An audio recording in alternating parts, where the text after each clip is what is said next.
예, 사랑하는 평강가족 여러분, 오늘도 말씀으로 하루를 여시는 복된 하루가 되었으면 좋겠습니다. 오늘은 열왕기상 7장 13절부터 22절까지 앞에서 언급한 두로에서 온 그 히람이라고 하는 그 인물, 그리고 성전 두기등 야긴과 보아스 속에 담겨져 있는 그 내용을 통하여 우리가 오늘 기도 제목으로 삼습니다. 히람이라고 하는 이 인물, 그 이력이 독특하다고 했죠. 어머니는 유대인이었고 또 아버지는 이방인이었습니다. 그리고 이 인물에 의하여서 성전에 있는 기구, 특별히 성전에 있는 노수로 만든 두 기둥도 세워졌고 그 이름을 야긴과 보아스라고 히람이 그 이름을 붙입니다. 이 속에서 우리가 로마서 1장과 8장에서 언급한 이 빚진 자 사상이라고 하는 이 내용을 우리가 한번 끌어보고 우리가 오늘 기도 제목으로 삼았으면 좋겠습니다. 솔로몬의 기둥이죠. 특별히 저 5번과 6번에 있는 것이 입구, 바로 야긴과 보아스입니다. 이 야긴과 보아스라고 하는 이 이름, 이 뜻은 야긴은 그가 세우리라 라는 뜻입니다. 기둥의 뜻은. 그리고 보아스라고 하는 것은 그에게 능력이 있다 라고 하는 것으로서 하나님의 주권, 그리고 하나님의 세우심, 그리고 하나님의 능력이라고 하는 그 뜻이 포함되어져 있어서 결국 하나님께서 모든 것을 다 하신다라고 하는 그 예수 그리스도의 복음의 메시지가 이 속에 들어가 있습니다. 그런데 우리가 한 가지 놀라운 사실 다시 한번 말씀드립니다만 이 야긴과 보아스라고 하는 이 이름을 누가 붙였냐는 거예요. 솔로몬이 붙였는가? 아닙니다. 야긴과 보아스라고 하는 이 이름을 바로 히람이 붙였다는 것이죠. 그리고 이방인의 피가 흐르는 히람이 붙였어요. 그러면 왜 야긴과 보아스라고 이름을 붙였을까요? 우리가 상상해 볼 수 있는 것은 이거예요. 히람은 분명히 어떤 메시지를 던지고 싶었던 거죠. 특별히 어디에서 우리가 이 의미를 찾을 수 있냐면 이 보아스라고 하는 이름입니다. 여러분, 이 보아스라고 하는 이름은 이 솔로몬 성전을 짓는 이 솔로몬의 고조 할아버지입니다. 고조 할아버지. 그리고 다윗은 증조 할아버지가 되겠죠. 그래서 다윗의 아버지 이세, 이세의 아버지 오벳, 그 아버지가 보아스입니다.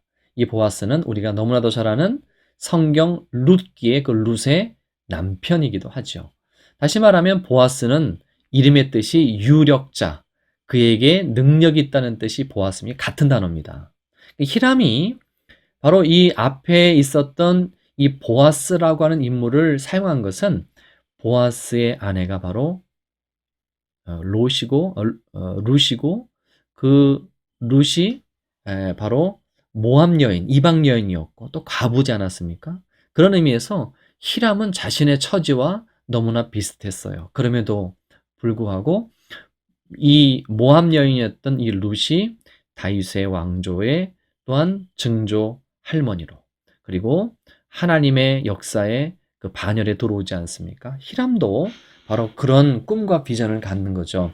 바로 이 성전을 통하여서 비록 자격과 조건이 없는, 바로 자신이 룻과 같은 존재이지만 바로 이 보아스와 같은 남편 대신 예수 그리스도, 성전 대신 예수 그리스도를 통하여 바로 이스라엘의 반열, 다윗의 왕조로 들어오기를 바라는 그런 꿈이 이 속에 있었다는 것이죠. 그래서 히람의 이 꿈과 비전 속에서는 결코 모함 여인 룻처럼, 바로 이방인의 피가 섞인 이 히람처럼 결코 이방인을 소외시키지 않기를, 누구에게나 만민이 기도하는 집이 되기를 간절히 바라는 꿈과 비전이 그 두 기둥 속에 이름으로 남겨져 있었다라고 하는 것이죠. 그러나 실제로 이스라엘 백성들은 선민 사상에 빠져서 이방인을 천시했고, 아브라함에게 약속했던 너로 인하여 천하 만민이 복을 받으라는 그 비전을 늘 버리고 다른 이방 민족들을 개 취급하고 또 그들을 적대시함을 통하여서 진정한 그들에게 여호와의 신앙을 전수하지 못하게 됩니다. 그런데 아이러니하게도 이스라엘 백성들은, 우리가 이주도를 많이 보겠습니다만, 바벨론의 그 이방인의 포로가 되어 바벨론의 포로로 붙잡혀 오고, 그리고 그들이 성전 건축이라고 하는 400년 전에 이 사건들을 본다라고 이야기를 했지 않습니까? 여기에서 저들이 보는 것이죠.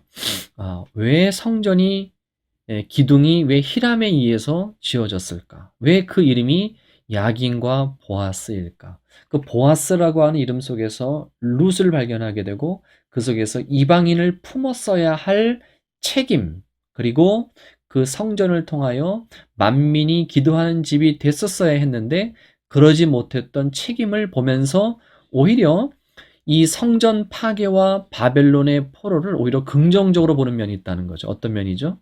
바로 이 바벨론, 이방 땅에 들어와서 성전은 없어졌지만 본인들이 성전의 기능을 하는 것이죠. 바로 이방인들에게 여호와 신앙을 소개하고 그들에게 하나님이 살아계심을 증거할 수 있는 그런 기회로 삼을 수 있는, 바로 우리도 히람처럼, 우리도 룻처럼 자격과 조건이 없는 자들이었지만 그러나 하나님에 의해서 구원을 받았기 때문에 역시 이방인들을 사랑할 수 있는, 다니엘과 사드락, 메삭, 아벳느고처럼, 그리고 에스더처럼 그렇게 이방 속에서 빛과 소금의 역할을 감당할 수 있는 기회, 이게 역시 바로 바벨론 포로로 여길 수 있게 되었다라는 것이죠. 실제로 바벨론 포로 이후 또 디아스포라, 흩어진 유대인을 통하여 여호와의 신앙이 강제적으로 세계 속에 전파됩니다. 아이러니하죠? 그 상황 속에서 성육신 하신 예수 그리스도가 오심으로 인하여 예수에 대한 그 복음이 이방 땅에 더 먼저 퍼지게 되는 계기가 되기도 합니다. 그래서 바벨론 포로가 단순히 벌이라고 하는 차원을 넘어 그 바벨론 포로를 통하여 하나님의 복음과 여호와 신앙이 세계로 퍼질 수 있는 좋은 기회가 되는, 이런 놀라운 하나님의 섭리가 이 속에 담겨져 있습니다. 사랑하는 성도 여러분, 여러분 곁에 과연 어떤 이방인들이 있습니까? 그리고 그 이방인들의 절규와 그들의 영혼의 울부짖음을 여러분 듣고 있습니까? 그들의 영혼들을 여러분 기도 제목으로 삼으시고 그들의 영혼을 성전 대신 예수를 통하여 바로 이스라엘의 반열에, 그리고 다윗의 왕조의 반열에 하나님의 백성으로 삼을 수 있는 여러분들이 되었으면 좋겠습니다.